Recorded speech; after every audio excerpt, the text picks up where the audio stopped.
एक बार की बात है, गौतम बुद्ध अपने शिष्यों को जिंदगी से जुड़ी अच्छी बुरी चीजों का ज्ञान दे रहे थे।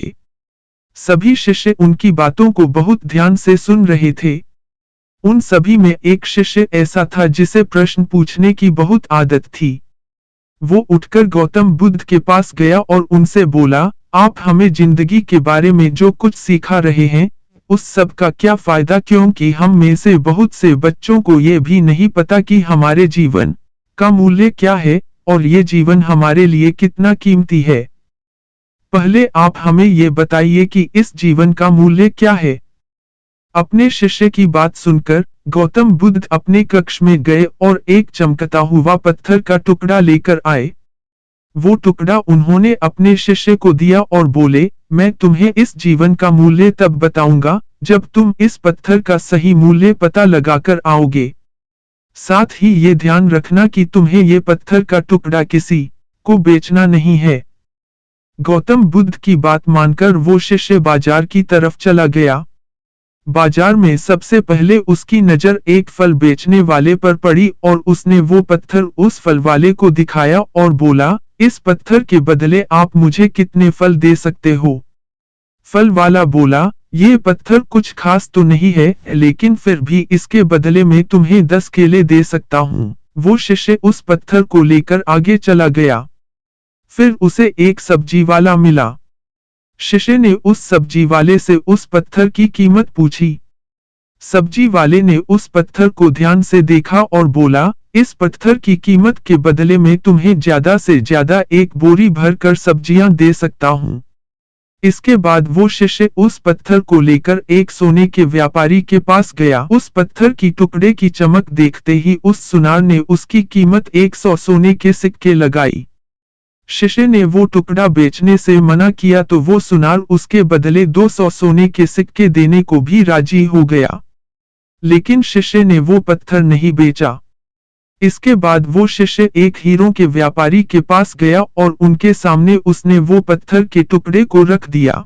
उस पत्थर को देखते ही हीरों के व्यापारी ने एक साफ कपड़ा बिछाया, उस पत्थर को उसके ऊपर रखा, फिर उसकी परिक्रमा की और हाथ जोड़कर उस पत्थर को कपड़े में लपेटते हुए वो बोला, तुम जिसे मामूली पत्थर समझकर उसकी कीमत पूछ रहे हो, असल में ये एक बेशकीमती रूबी है। ऐसा रूबी हर किसी को नहीं मिलता। मैं अगर अपना सब कुछ बेच भी दूं तो भी इसकी कीमत नहीं चुका सकता। उस व्यापारी की बातें सुनकर वो शिष्य हैरान हो गया। वो दौड़ा दौड़ा सीधा बुद्ध के पास आया और उन्हें उसने जो कुछ भी बाजार में हुआ वो सब बताया। उसकी अचरज भरी बातें सुनकर गौतम बुद्ध बोले, तुम्हारे सवाल का जवाब इस रूबी की कीमत में ही छिपा है। हमारा जीवन भी एक रूबी है, रूबी की तरह यह भी बेशकीमती है, लेकिन हम इस बात को हमेशा नजरअंदाज करते हैं और अपने जीवन का मूल्य नहीं समझते। हम दूसरों को देखकर और उनके जैसा जीवन जीने की कोशिश में अपने जीवन की कीमत को कम कर देते हैं। हम ये सोचते हैं कि हमारी जिंदगी की कीमत वही है जो दूसरे हमें बताते हैं, लेकिन ये बात हमेशा ध्यान रखना कि सामने वाला अपनी हैसियत, बुद्धि और अपनी समझ के हिसाब से तुम्हारी कीमत लगाता है। जिंदगी सिर्फ एक बार मिलती है, इसलिए इसको बर्बाद ना करें। अपनी जिंदगी को उतना ही कीमती समझें जितना कीमती आप अपने बैंक में रखे रुपयों को समझते हैं। आज के समय में लोग अपनी जिंदगी से ज्यादा कीमती प्यार, पैसों और दिखावे से भरी चीजों को समझते हैं। प्यार के चक्कर में लोग सुसाइड कर लेते हैं। पैसों के चक्कर में ऐसा काम करने लग जाते हैं जिससे उनकी जिंदगी बर्बाद हो जाती है। नाम कमाने के चक्कर में उल्टे सीधे काम करने लग जाते हैं। हमेशा याद रखें कि दिखावा करना जरूरी नहीं है। प्यार दोबारा मिल सकता है, पैसा फिर कमाया जा सकता है, लेकिन जिंदगी को फिर से पाया नहीं जा सकता। इसलिए अपनी इस बेशकीमती जिंदगी को अच्छे से जिएं। हर पल का आनंद लें।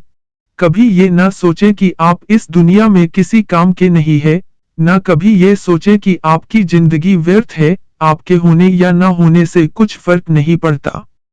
जब भी ऐसे नेगेटिव विचार आपके मन में आए तो खुद को बस ये याद दिलाएं कि जीवन एक रूबी है और ये बेशकीमती है।